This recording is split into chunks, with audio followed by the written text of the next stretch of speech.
Redfall je vynikající videohra, Redfall je nejlepší hra na tomhle seznamu.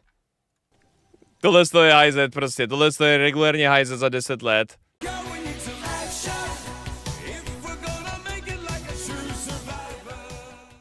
Poukni na tohle streamer Pepelau. What is? Kámo, frajer, co dělá 100% playthrough nejhorších her roku 22. Počkej, to jsem já? To jsem prostě já? The worst game of 2023. This has been something I've been wondering about for a couple of months now, because this year has unironically been insane. 2023. Já souhlasím. Zase, a je to tady, a budeme se o tom bavit do té doby, dokud nechcípnu. Tenhle rok byl banger za bangerem. Kdokoliv, kdo prostě a jednoduše už jako říká, kámo, jako český Twitch je není co hrát.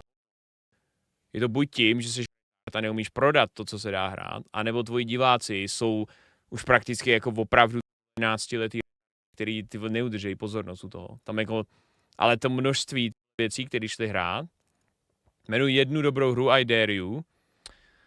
OK, Spider-Man 2 byl výborný, Resident Evil 4 byl výborný, Lies of P vynikající, mám tady presky, Blasphemous 2 velice dobrý, Hi-Fi Rush absolutně skvělý, Baldur's Gate 3 je doslova nová laťka pro RPGčka, jako celosvětově. Dead Space Remake byl vynikající, Dreadge byla skvělá indie záležitost, Cocoon jsem nehrál, Alan Wake 2, artovka jak blázen, Dave the Diver, skvělá indie hra, Amnesia Bunker byla velká. Kept up releasing banger after banger after banger, but here and there were still some stinkers secretly being sprinkled. Mario B. kdy? Ty Nintendo hry vůbec na českém trhu prostě nemají ten zásah, jako mají v Asii a v Americe. Tady to je prostě hodně generační věc.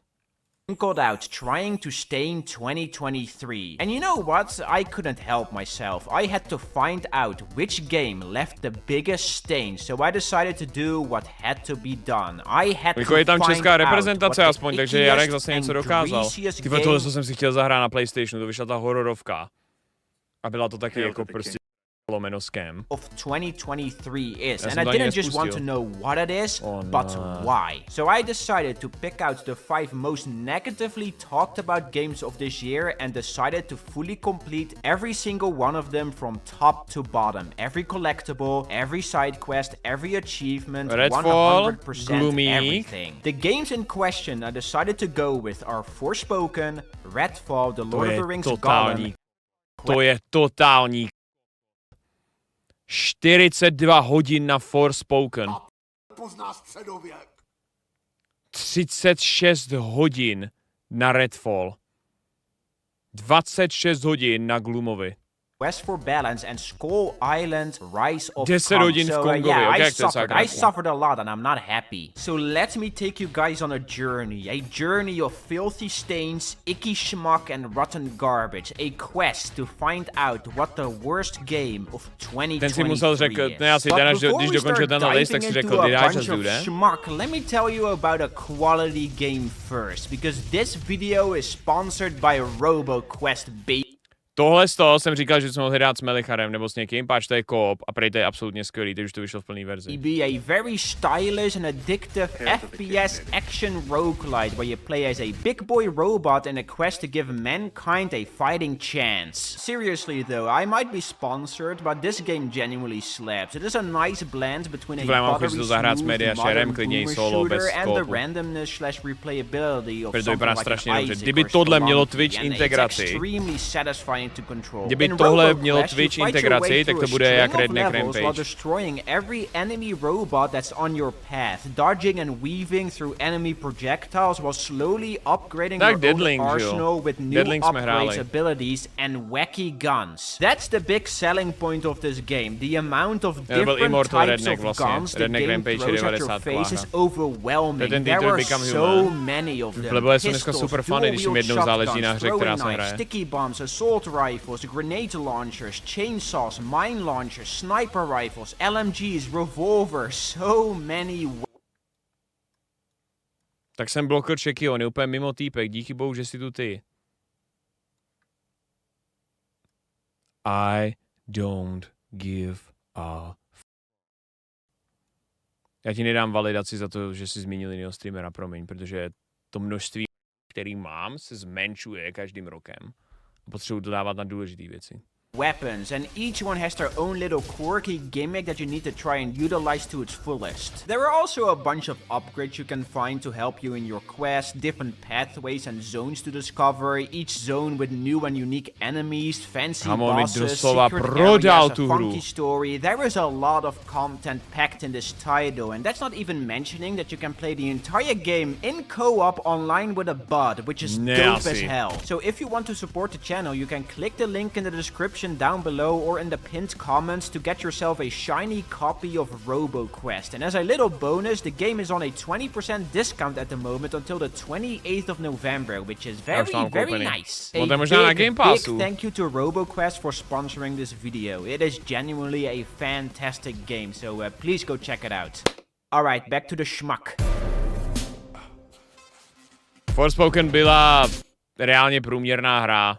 Jakože Forspoken je průměrná hra, která měla problém v tom, že za prvý byla předražená, za druhý byla blbě optimalizovaná a samozřejmě za třetí, proč byla jako opravdu zapamatování hodná. Kvůli tomu, že ten scénář šel absolutně a narazil na to, na co narazilo strašně, na co narazili vlastně všechny Marvel filmy ten rok.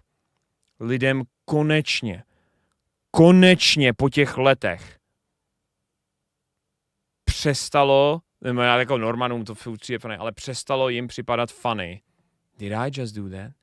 Ten opravdu self-referential, super rádoby funny humor, bez jakýkoliv vážnosti. Prostě Thor Ragnarok, když vyšel 2017, vrchol humoru.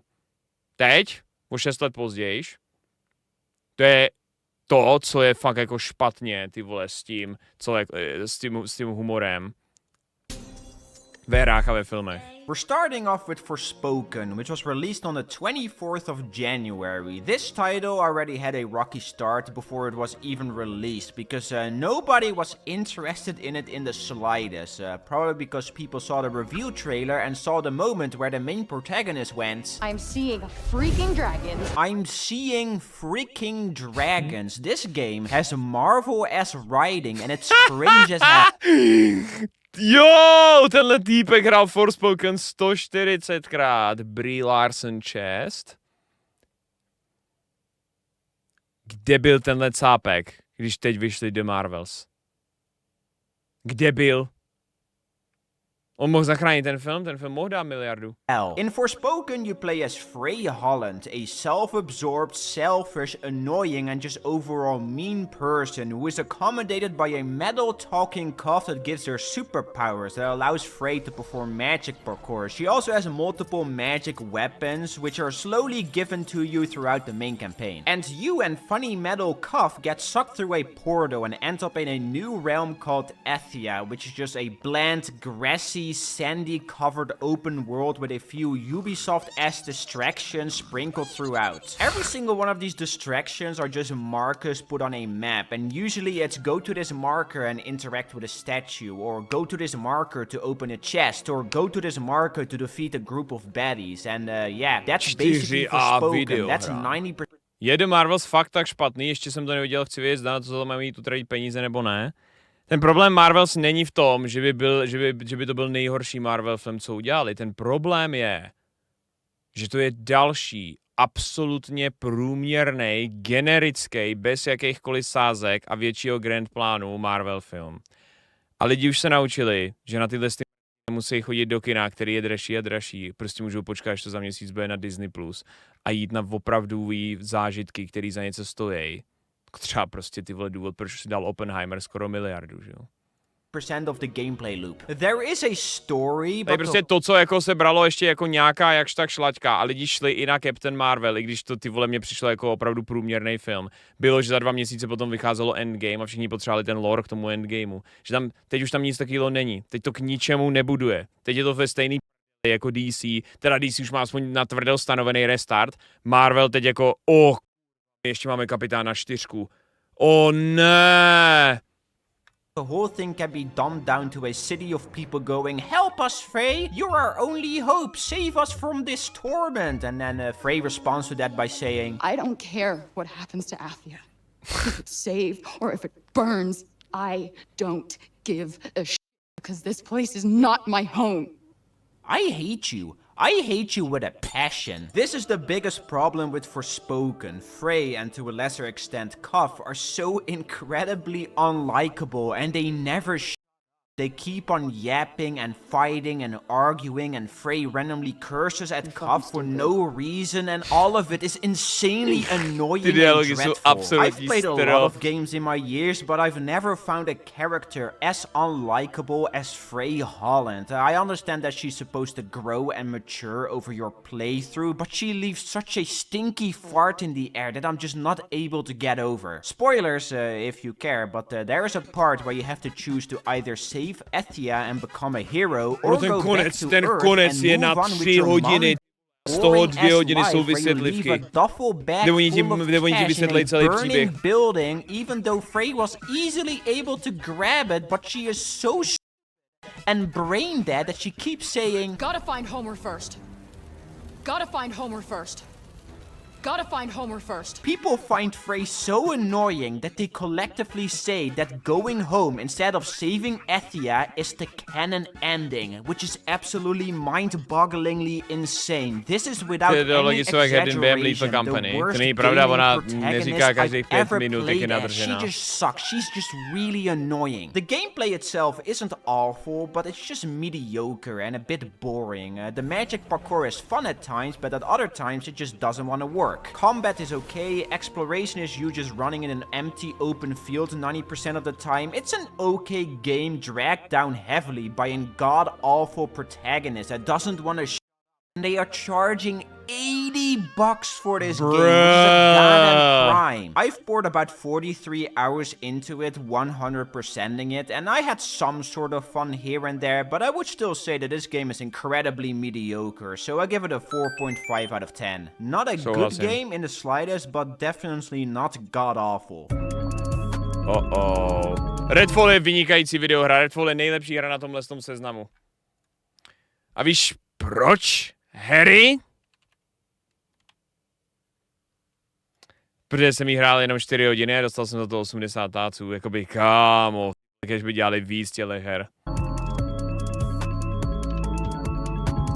Next up we have Redfall, an Arcane Austin game. Well, I say that, but after their last game, Prey, which was pretty good, 70% of the studio left. So basically an almost completely new and pretty understaffed team made this title. And apparently the development was so troubled that the developers hoped that Microsoft would cancel the project after they got acquired. Which, to je top, vole, když prostě ti vývojáři řeknou, kámo, my jsme tak trošku jako doufali, že to Microsoft fakt jako zruší. Vzhledem k tomu, že to je multimiliardová firma, že prostě no víš co, že to jako odepíšou, vole. You know, it doesn't really scream good game. And you guessed it, it didn't get cancelled, even though everyone behind the scenes knew that this game was not ready by a long shot. But Microsoft decided to keep the choo-choo train going, and they released it in a pretty pathetic state. Redfall was released on the 2nd of May, and it is a co-op open-world looter-shooter about vampires that try to take over a town, and your goal is to simply get rid of them. So what you do in this game is explore a bland open world where you do very lame and repetitive quests like kill special vampire that has a unique attack or go to place to put a watch on a grave. That was the entire mission. I think the thing they were trying to go with is an immersive sim, because that's what Arcane is usually known for, seeing a situation in front of you and trying to tackle it in your way, may it be with stealth or going in guns blazing. And Redfall actually has this pretty nifty system in co-op called Trust, which you slowly build up by doing activities together with friends, and the more trust you have, the more the protagonist... 80k za 4 hoďky, to není bad, tvl. Já jsem rád, Klejku, že si za doslova 2 minuty od té doby jsem to vyslovil, zpracoval tu informaci. A řekl jsi mi, že jako, hele, no, fakt to není bad. Jako, a já souhlasím, proto jsem to řekl. Super rozšířil tu moji úvodní myšlenku. Or tips, which is genuinely a cool idea. The thing is, if you play solo, this system does absolutely nothing, and good luck convincing a friend to buy a $70 game that isn't even good. Ale jakoby je to levnější jak Forspoken. It's basically just impossible. At the start of the game, you can choose from 4 characters, each with their own personality and abilities, but they still all mostly play the same. Their abilities just slightly aid you in combat here and there, because the best strategy 95% of the time is to get close to an enemy and one-shot them with a shotgun. If it's a vampire though, you shoot them 3 times and then stab them. They do have different vampire variants, but honestly it's not even worth going over, because the most powerful one just kind of sits there and just looks at you. It's overall just very undercooked and bland. I mean, the cutscenes aren't even really cutscenes. Like, it's so crystal clear that this já game... úplně zapomněl, že 70€ hra nemá cutscény. Ona má ty cutscény, jak všichni stojí na místě a je přes to voiceover, jako ve Walking Dead. Was heavily understaffed and just not ready to be put out. Ono to má cutscény na úrovni Walking Dead, Destiny. Didn't even want to make it. For a good game, you need a soul, and Redfall just doesn't have one. It's an empty husk. And that's not even mentioning all the bugs and very rough edges. Like burst rifles will sound like they are shooting 2 or 4 bullets when only shooting 3. Side characters will have 2 conversations at the same time while looking like this. Odešlo 60% lidí, takže reálně už to jakoby není ani to Arcane, co dělalo v předchozí hry.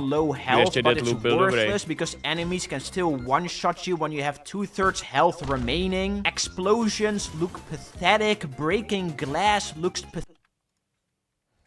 Já musím, vy víte, co přijde. Víte, co přijde. Explosions look amazing. Well, first test here. Do the windows break? First test here. Tohle je reálně nejlepší věc, kterou nám celý Redfall dal. Druhá nejlepší je těch 80k, co jsem za to měl.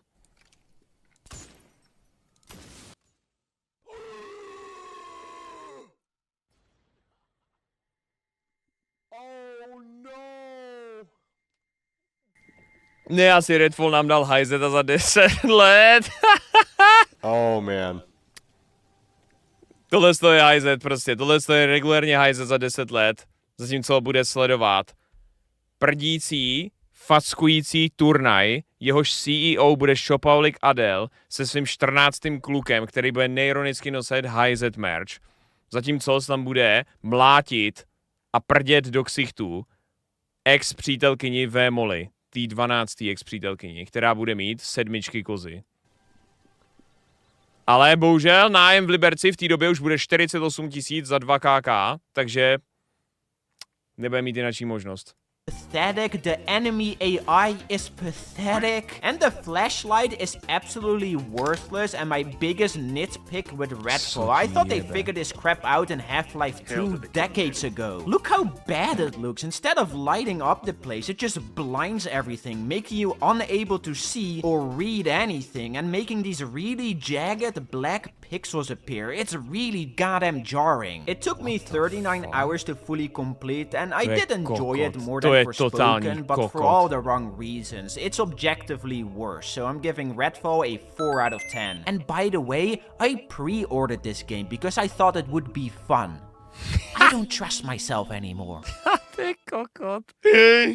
Ty takový Ne,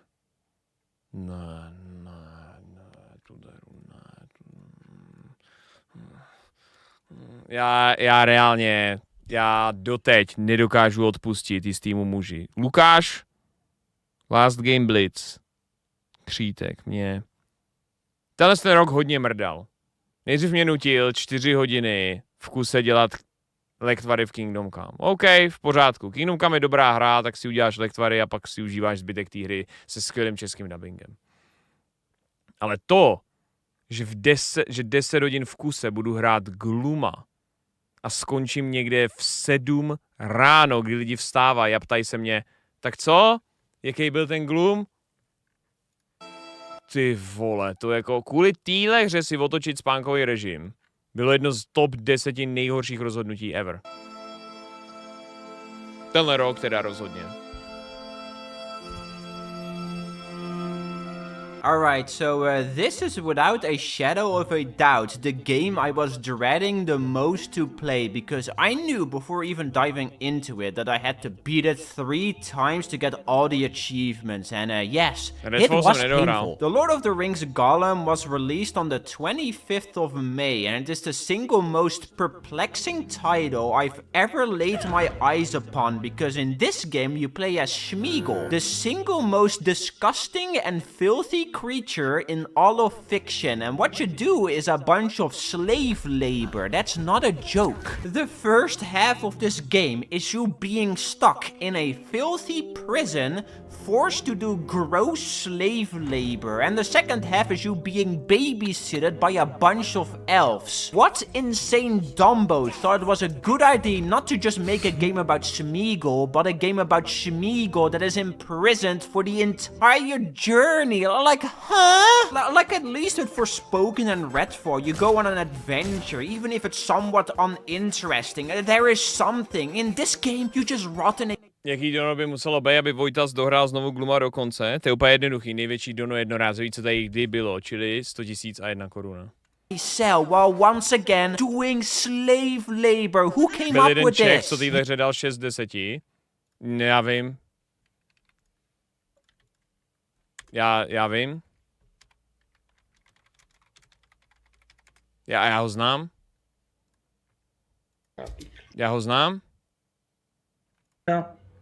Jak jsem říkal, neblbne mi ta kamera, blbne. Hail to the king, baby. Jako byl to fafr s touhle češtinou. No. Tady programátor napsal, že to byl velký nápor na něj. Struktura textu byla velice zvláštní, takže proto si udělal program. To ještě stihl během pár hodin. Jo. Protože k dispozici to bylo na Steamu v 18 hodin. Takže on je schopen vytvořit si speciální program za 10 minut totiž. Jo. To je bowler. Takže udělal speciální program, aby to šlo extrahovat. Já zdravím Pařana, ahoj. A doslova nefiltrované první reakce. Ruda to jsou velký titulky teď, co? To přečte teď každý. Zákle vyměnit ten čertovský emote. Ty máš už práva, to mi to udělej, ne? Já myslím, že je to akorát teď. Abych to zase zmenšil. Jo, ty nemáš na BTTV, mě nedošlo, že to je na BTTV. Ruda si to strašně využíval, toho Gluma. Prostě byla hra roku. Usually, before you start making a game, you think of an idea, you know, what is your main gimmick, the main gameplay gripe. Maybe it's movement, or a thoughtful narrative, exploration, crazy action set pieces, satisfying gunplay. Every game has their selling points. And the Lord of the Rings Gollum big selling point is that it is set in the Lord of the Rings universe. Besides that, there is nothing appealing about it, because the game mainly consists of mediocre climbing and really bad skákání. Kurva, jenom vidím ten movement a jsem tak nasraný, já jsem tak nasraný. Sucks, the puzzles suck, everything just sucks. It's genuinely bad. I guess they have this somewhat interesting system where Sméagol has schizo episodes between his 2 personalities and you have to choose which of his 2 sides you want to prevail. But all that this really does is change some minor things in the narrative. Besides that, it's completely worthless. Well, okay, here's the real big selling point of this game, okay? It's you jumping Gollum into a pit, seeing his funny ragdoll freak out, to then see a transition to the worst game over screen of all time. To není nejhorší game over barovka ever. Not good. There was also this part in the second chapter where they had these big spinning wooden wheels, but for some reason they just completely broke for me and started skewing off in the wrong direction weirdly, which was really strange. I want you to keep this in mind, okay? I'll come back to it later. After the entire internet was done dunking on this crap show of a game, the developers made a classic Twitter apology, just like Forspoken and Redfall, but this... Ty vole, ty omluvy, ty jsou prostě absolutně top, vole, já je miluju, vole, ty jsou prostě skvělý, to je Prostě. Ty vole, ty omluvy jsou asi tak legendární, jako... Jak říkám, musel jsem někomu pomoct, šlo o finanční pomoc z mý stránky. Tak toho zase šlechtí. To je prostě, regulérně, takhle to vypadá. Time it was reportedly completely written with AI, so this game is just a mess and I can't even fathom what was happening behind the scenes, because a few months later the studio just completely shut down, which is really, really sad. The Lord of the Rings Gollum is je fakt smutný, že... Nebo skoro až jako bizarní, že třeba Amazon zaplatil miliardu nebo kolik, aby mohl udělat Rings of Power, jako za tu licenci, že jo, na to, aby tam mohl mít všechny postavy z Pána prstenů. A tady dostane studio, který přestane existovat, který zmizí z povrchu lidského a nemá problém použít AI na omluvu, tak má oficiální licenci na Gloom hru. Buggy, unappealing and gross game. It is a insult to the Lord of the Rings franchise, so I'm giving it a 2.5 out of 10. This one isn't even funny to play, it's just sad, so please avoid it at all costs. Tak tohle mě nezajímá. Speaking of insults, here you have another one. Avatar: The Last Airbender Quest for Balance was released on the 20th... To je, co mě nezajímá.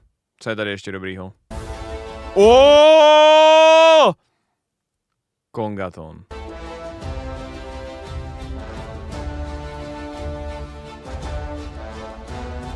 Alright guys, we finally arrived at the final stretch, and it sure is a stinky one. Skull Island Rise of Kong was released on the 17th of October, and it is a game based on the King Kong IP, and this title is a melee-focused beat-em-up action game where you take revenge on the dinosaur that killed your parents, and it's really, really, really bad. The strange thing is, that the creator of the Kong King of Skull Island novel was involved with this game, and he even said, and I quote, jakoby tahle hra je super, protože na rozdíl od jiných straček, tahle hra se aspoň zaplatila. Talented team. Yes, the amazing team that brought you games like Nerf Legends, Pickleball Smash, and Avatar: The Last Airbender Quest for Balance. Yes, the same studio published these two games in the span of 1 month. Seriously, what is wrong with you? Now, so far, every title I've babbled about had something going on. I could tell they had some sort of vision that they tried to execute. They failed every single time for sure, but I can respect the hustle, you know? Skull Island Rise of Kong has nothing, and calling it a video game is like calling a turd between two buns a 5 Michelin star meal. What you do in this title is follow a string of 5 bare-bone empty levels, fight a few enemies, even though you can run past 95% of them, and then fight a boss at the end. And with fighting a boss,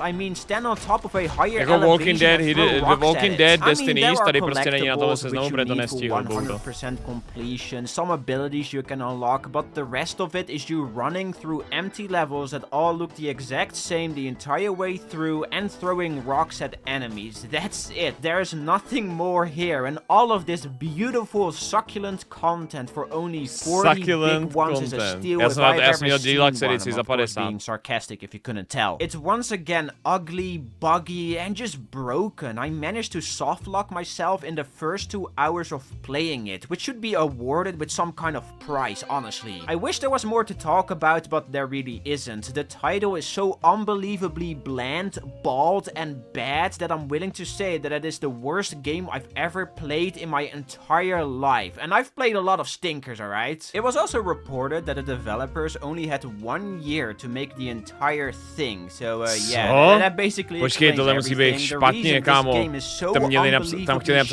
is because they had to rush every aspect of it as quickly as possible, and they ended up with a plate full of puke that I'm gonna rate a 1.5 out of 10. It is really, really bad. And by that being said, I can finally answer the big question of this video. What is the worst game of 2023?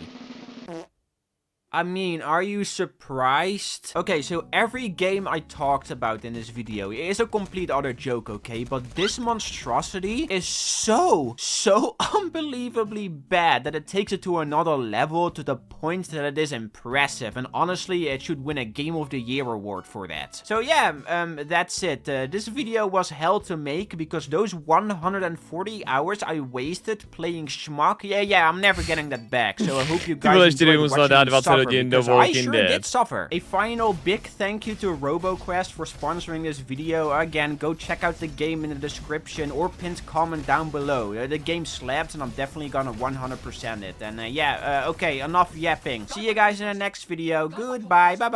Later. Ty to video dělal dlouho. Walking Dead vyšlo před chvílí. No jako před chvílí. Co ti jebe? Dobrý hry vyšly tady ten rok. Dobrý hry vyšly. Nebudu lhát, bratře. Nebudu lhát.